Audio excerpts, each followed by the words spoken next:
Le rhododendron et l'azalée appartiennent tous les deux à la famille des Ericacées. Ces plantes poussent naturellement en Asie, en Amérique et dans certaines parties nord de l'Europe et de l'hémisphère austral, en Nouvelle-Guinée et en Nouvelle-Zélande. D'une manière générale, on peut définir le rhododendron comme une plante de montagne qui, dans les régions tropicales, pousse jusqu'à 3000 mètres au-dessus du niveau de la mer. C'est à la fin du XVIIe siècle qu'arriva en Europe le premier rhododendron, Rhododendron nidicum, en provenance d'Orient. Les autres espèces furent ensuite introduites au cours des XVIIe et XIXe siècles. La plupart des rhododendrons que l'on trouve aujourd'hui dans nos jardins sont des hybrides issus de toutes ces espèces. À la fin du XIXe siècle, de grands parcs furent créés qui accueillirent de grands massifs de rhododendrons.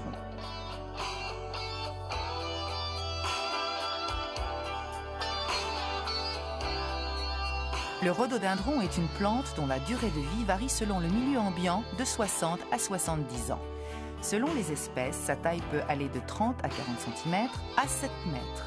Elle oscille généralement entre 1 et 3 mètres. Ses branches sont de consistance semi-ligneuse et le massif se développe de façon assez homogène.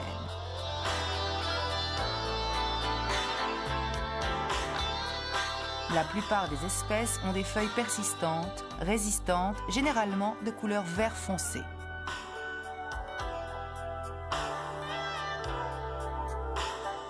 Les inflorescences sont composées de plusieurs fleurs et ont des formes variées, partageant cependant une particularité.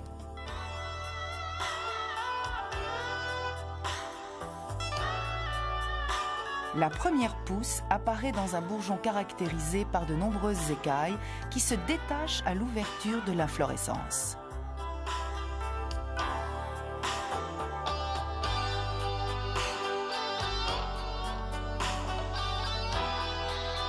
L'azalée est aussi un rhododendron, mais de plus petite taille et dont le buisson pousse différemment. En général, ses feuilles sont moins résistantes et de couleur un peu plus claire. Les feuilles peuvent être simples, petites ou grandes, ou bien petites à double corolle et à fleurs doubles.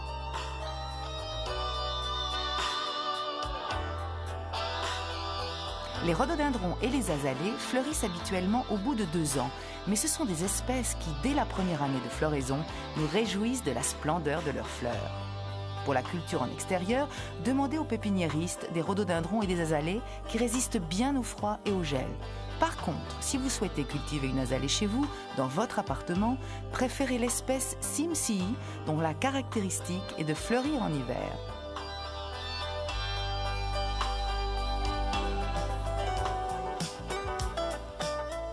Pour préparer le mélange des plantes d'extérieur, utilisez de la tourbe, du sable de rivière, de l'argile expansée, du compost ou mieux, une terre acide comme la terre de bruyère.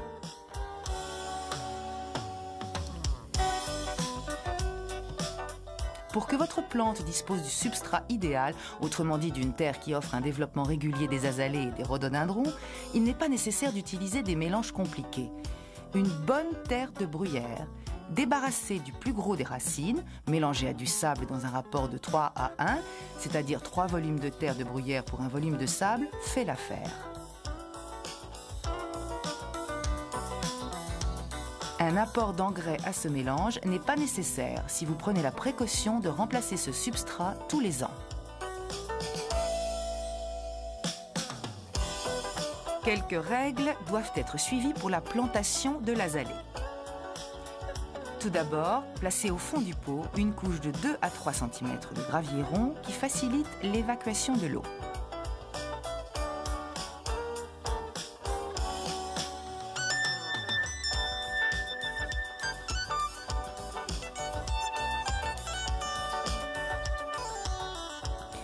Recouvrez ensuite le gravier avec le terreau préparé ou bien avec une simple terre de bruyère.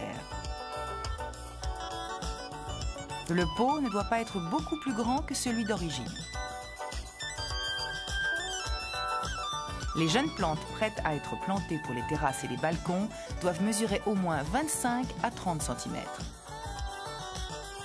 Le pot ne doit pas dépasser 25 cm de diamètre.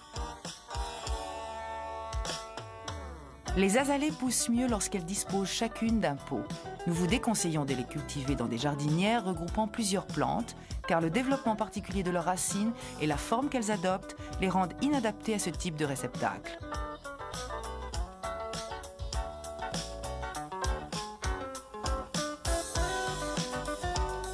Une fois l'azalée placée dans son nouveau pot, comblez l'espace vacant autour des racines avec le terreau en ayant soin de l'enfoncer en profondeur.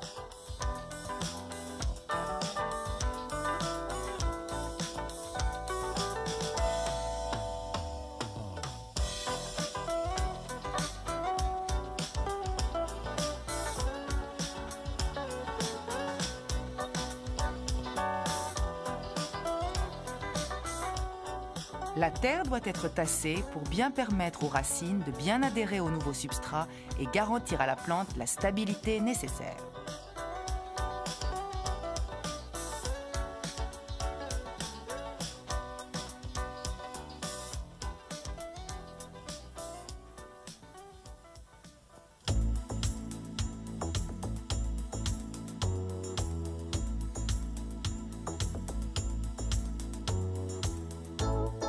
Lorsque vous achetez une azalée pour l'appartement, réfléchissez soigneusement à l'endroit où vous allez l'installer, car à l'intérieur, elle doit être éloignée de la lumière directe du soleil et de la chaleur des radiateurs. Elle a cependant besoin d'une bonne lumière diffuse.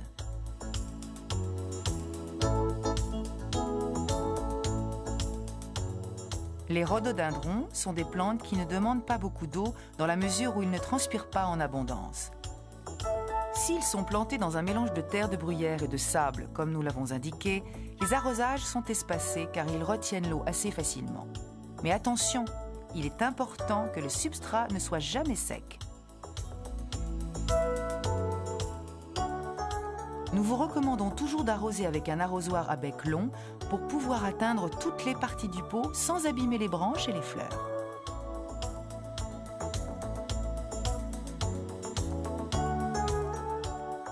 De nombreuses espèces d'azalées et de rhododendrons sont des plantes idéales pour les terrasses et les balcons, grâce à leur capacité à pousser longtemps avec les racines comprimées à l'intérieur de leur peau et à leur résistance naturelle au climat froid.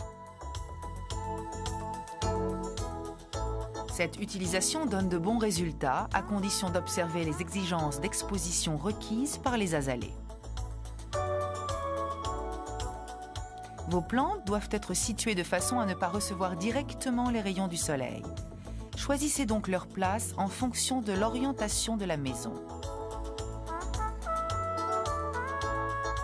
Pour vérifier que le rythme des arrosages est correct, contrôlez le taux d'humidité de la terre avant l'arrosage avec un instrument appelé hygromètre.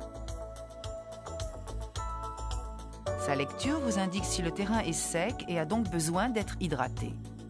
En vérifiant la terre de temps en temps, vous pouvez établir avec exactitude le rythme des arrosages, évitant ainsi l'asphyxie des racines due à un excès d'eau.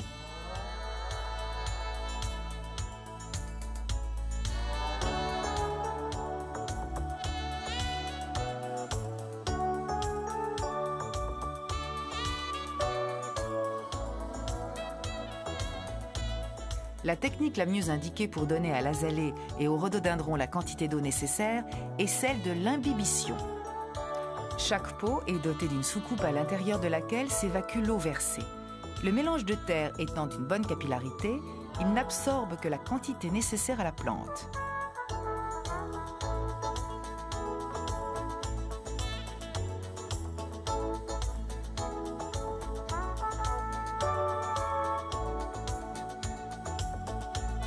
L'absorption est plus ou moins longue. Vérifiez cependant que l'eau ne reste pas plus de 12 heures dans la soucoupe, auquel cas il faut l'évacuer. Vous pouvez utiliser plusieurs méthodes pour vider la soucoupe.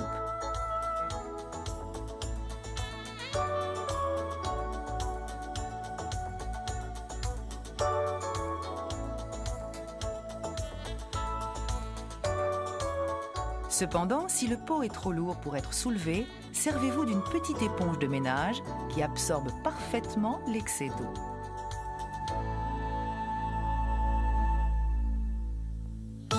La rapidité d'absorption par imbibition est une méthode idéale pour réguler la fréquence des arrosages. Si la plante a du mal à absorber l'eau, espacez les arrosages. Si au contraire elle boit trop vite, rapprochez-les.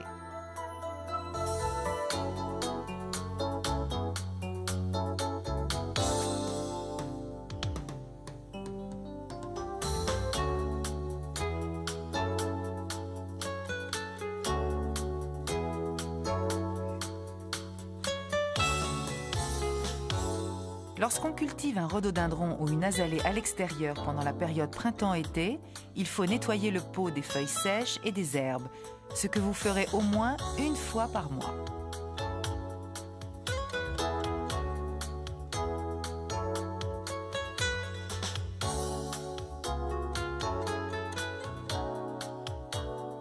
Outre le fait qu'elles sont inesthétiques, les herbes se propagent très rapidement et absorbent l'eau et les substances nutritives de votre plante.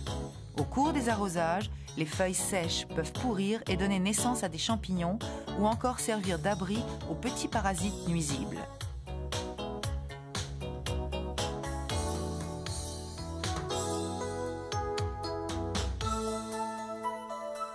Pendant la période la plus chaude, les rhododendrons ont besoin d'une bonne dose d'humidité. Pulvérisez donc les feuilles avec un vaporisateur à jet fin, en prenant bien soin de ne pas mouiller les fleurs qui, elles, au contraire, n'apprécient pas une vaporisation directe.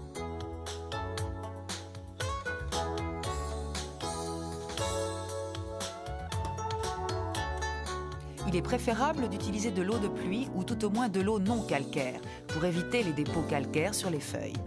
En effet, le calcaire peut obstruer les stomates, leurs organes de transpiration. La poussière elle-même peut gêner l'évaporation des feuilles.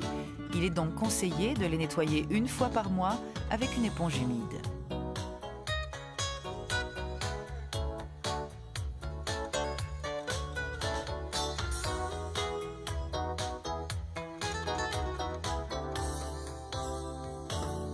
Procédez à ce dépoussiérage avec beaucoup de délicatesse. Il est par ailleurs conseillé de soutenir la feuille dans la main pour ne pas risquer de la détacher du rameau.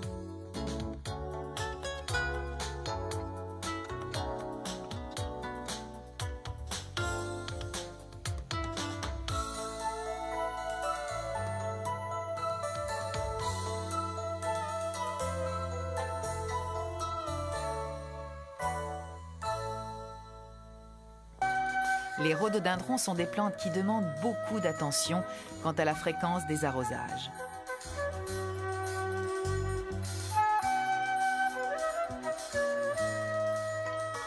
Nous avons déjà vu comment on peut contrôler l'humidité dans le pot au moyen de l'hygromètre. Il existe une autre méthode, empirique, mais très pratique pour savoir si votre azalée a besoin d'eau.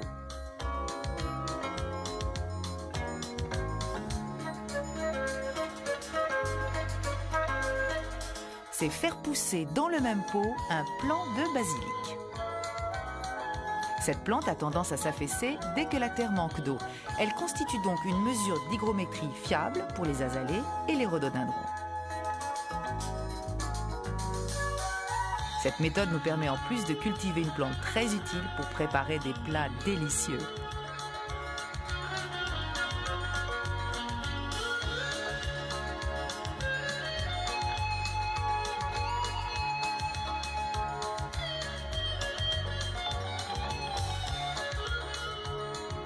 Si la terre de l'azalée reste trop longtemps sèche, un arrosage normal ne suffira pas à libérer tout l'air emprisonné pendant que la terre a séché.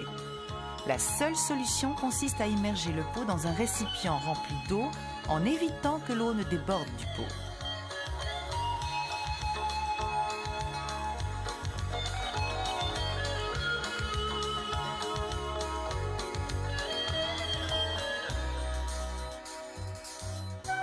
Laissez le pot dans ce récipient jusqu'à la disparition des petites bulles d'air, après quoi sortez-le de l'eau et laissez-le sécher à l'ombre pendant une demi-heure.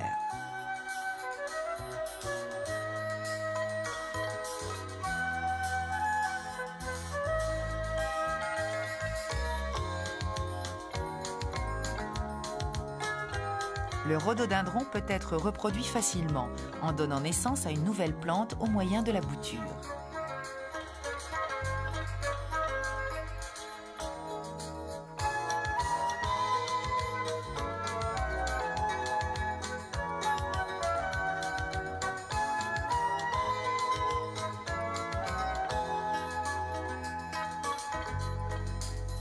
Choisissez une petite branche de 10 cm de longueur maximum que vous mettez dans un petit pot rempli de terre de bruyère. Tassez la terre sur les côtés de la branche pour la stabiliser, puis arrosez et laissez à l'ombre pendant 48 heures.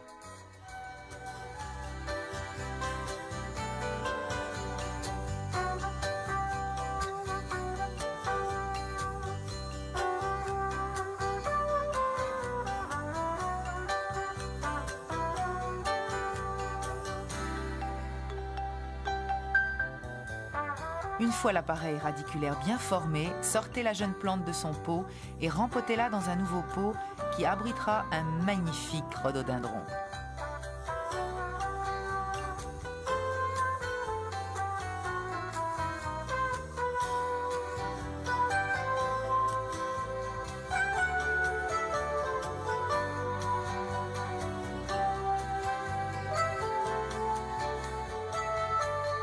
Vous pouvez aussi reproduire le rhododendron par la technique du marcottage. Commencez avant tout par enlever les feuilles superflues de la branche choisie avec un sécateur bien désinfecté.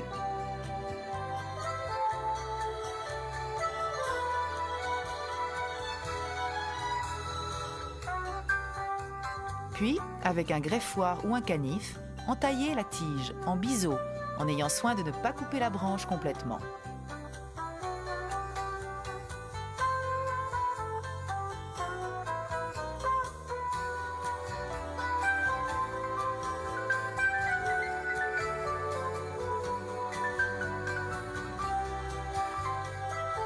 Avec du raffia et une feuille de plastique, fabriquez un manchon dans lequel vous versez de la terre que vous aurez auparavant humidifiée et à laquelle vous aurez ajouté des stimulants hormonaux pour racines.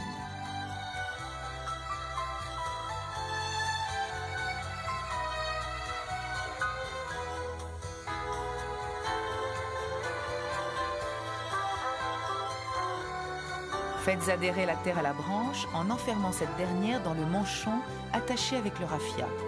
Outre le fait qu'il contient le terreau, il maintient également l'humidité à l'intérieur.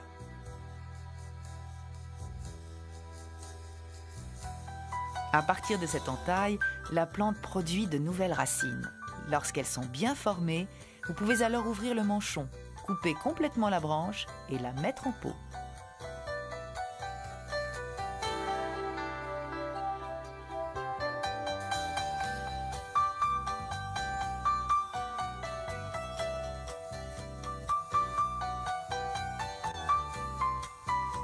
L'azalée a besoin d'être taillée pour l'orientation de sa chevelure, ce que vous ferez à l'aide d'un sécateur bien affûté et nettoyé avec de l'alcool pour éviter que la plante n'attrape maladie ou virus.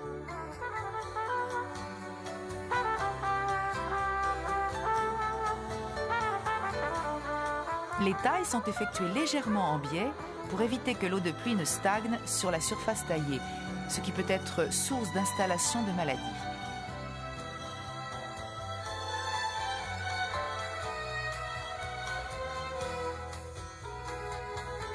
L'étaitage est effectué avant la reprise de la végétation, vers la fin de l'hiver, au début du printemps.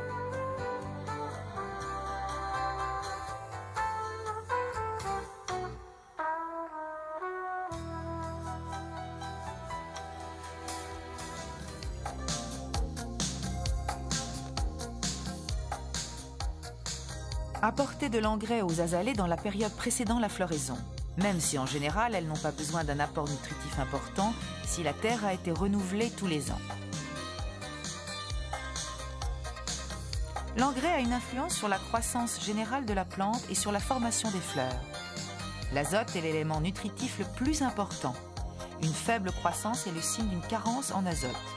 Si les feuilles sont plus petites que la normale, que la plante a du mal à former des bourgeons, le phosphore et le potassium contribuent eux aussi au développement de la plante.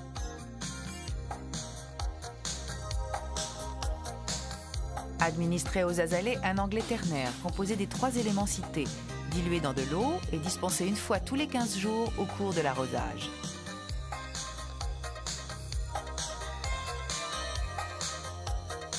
La plante reçoit de l'engrais au printemps et en été, mais arrêtez en automne et en hiver pour qu'elle puisse se reposer.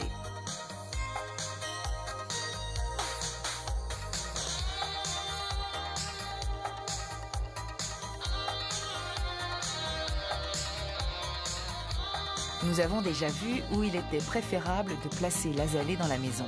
Cependant, pour éviter une transpiration excessive pendant la nuit, sachant qu'il y a peu d'humidité dans les maisons, protégez-la avec une feuille de plastique. Fabriquez une ombrelle artisanale ou posez directement le cellophane sur la plante.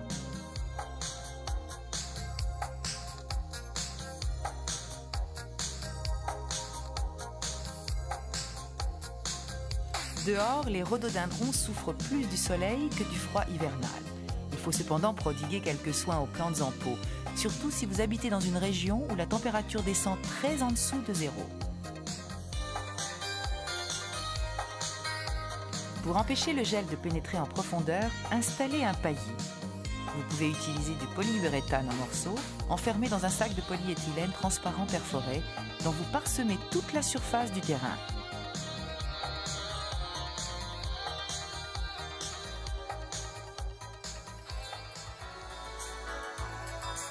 Pendant l'été, les rhododendrons peuvent être assaillis par les acariens et les pucerons. Pour les défendre contre ces nuisances, fabriquez chez vous un produit efficace en faisant macérer 4 mégots de cigarettes à forte teneur en nicotine dans un demi-litre d'eau, dans un récipient fermé pendant 2 jours.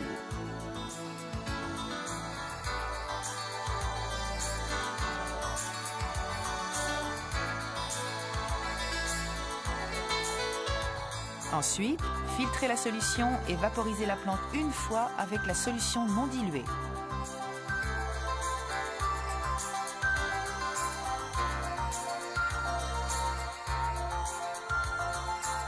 Son action est très efficace sur tous les parasites qui peuvent infester la plante. En plus, ce poison n'abîme pas le feuillage. Il est cependant préférable de ne pas le vaporiser directement sur les fleurs et de procéder à la vaporisation en plein air.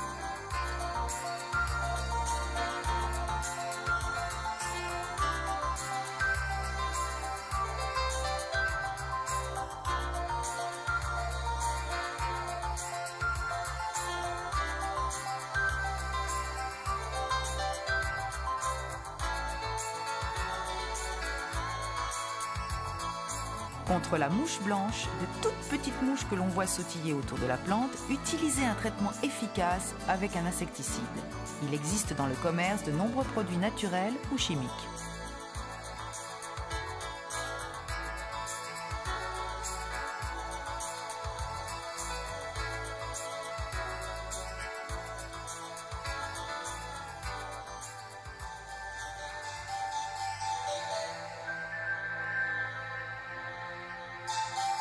Pour garder vos rhododendrons en bonne santé comme pour toutes les plantes, procédez à la source, à quelques contrôles réguliers pour détecter les problèmes éventuels.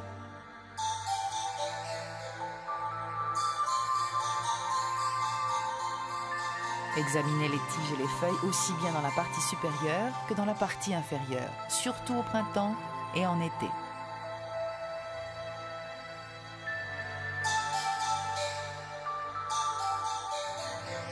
La présence de cercles blancs sur les feuilles est le signe de la gale foliaire.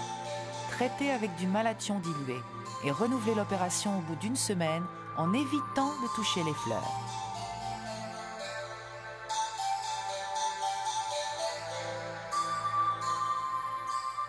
Des taches rondes de couleur blanchâtre sur les fleurs colorées représentent une maladie inquiétante. Les taches évoluent très vite et les fleurs tombent. Il faut enlever les fleurs infectées avant la chute et tous les germes de la zone voisine. Il est recommandé de vaporiser avec un fongicide pour éviter la propagation de cette maladie.